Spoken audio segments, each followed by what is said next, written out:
Hello అండి, welcome back to my channel. ఈ రోజు అయితే ఒక మంచి స్నాక్ రెసిపీ చేశానండి. అదేంటో మీకు సర్చ్ చేస్తాను. ముందుగా ఒక బౌల్ తీసుకొని బాయిల్ చేసి పెట్టుకున్న 4 ఎగ్స్ అయితే చూపిస్తున్న విధంగా అయితే తురుముకోవాలండి. మీరు తురుముకోవాలని తురుముకోవచ్చు, లేకపోతే కట్ చేసి పెట్టుకోవాలి. ఈ విధంగా రెడీ చేసి పెట్టుకొని ఒక చిన్న బౌల్ తీసుకొని అందులో ఒక ఎగ్ అయితే పగలగొట్టి పెట్టుకోవాలి. దీన్ని మంచిగా బీట్ చేసుకోవాలి.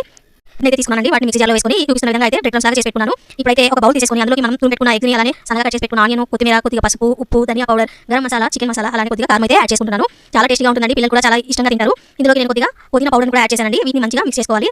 చూపిస్తున్న విధంగా అయితే మంచిగా కలిపేసుకొని వీటిని చిన్న చిన్న బాల్స్ లాగా అయితే మనం ప్రెస్ చేసుకోవాలండి. చాలా టేస్టీగా ఉంటాయండి. చిన్న చిన్న బాల్స్ లాగా చేసుకొని ఈ విధంగా అన్ని చేసుకొని పక్కన అయితే పెట్టేసుకుంటున్నాను. ఇప్పుడు వీటన్నిటిని మనం అయితే ఫస్ట్ ఎగ్ మిక్చర్ తీసుకొని అందులోకి అయితే దీన్ని డిప్ చేసి తర్వాత బ్రెడ్ క్రమ్స్ లో అయితే అతుకోవాలండి. చూస్తున్నారు కదా, దీనివల్ల మనకు క్రిస్పీగా ఉంటుంది, పైన లోపల మాత్రం సాఫ్ట్గా ఉంటుంది. ఈ విధంగా అన్ని చేసి పెట్టుకున్న తర్వాత ఆయిల్ అనేది హీట్ చేసుకొని ఇవైతే డీప్ ఫ్రై చేసుకోవాలండి. దీనికి టూత్ పిక్స్ లాంటివి ఏమైనా చేసి లాలీపాప్స్ కింద పిల్లలకి చేస్తే చాలా ఇష్టంగా తింటారు. ఇప్పుడు రైనీ సీజన్ కదండి, ఈవినింగ్ టైం ఇలా వేడిగా స్నాక్స్ చేసుకొని తింటూ ఉంటే చాలా బాగుంటుంది. చాలా ఫాస్ట్గా కూడా అయిపోతుంది. మీరు కూడా ఒకసారి తప్పకుండా ట్రై చేయండి. నేను మిగతా కూడా ఈ విధంగా అన్ని ఫ్రై చేసుకొని గోల్డెన్ కలర్ వచ్చాక పక్కన అయితే తీసి పెట్టుకుంటున్నాను. చాలా అంటే చాలా టేస్టీగా ఉన్నాయండి. మా పాప కూడా చాలా ఇష్టంగా తింది. టమాటో కచప్తో సర్వ్ చేస్తే చాలా బాగుంటుంది. ఒకసారి మీరు కూడా తప్పకుండా ట్రై చేయండి. అలానే ఇలాంటి మరెన్నో వీడియోస్ కోసం మన ఛానల్ని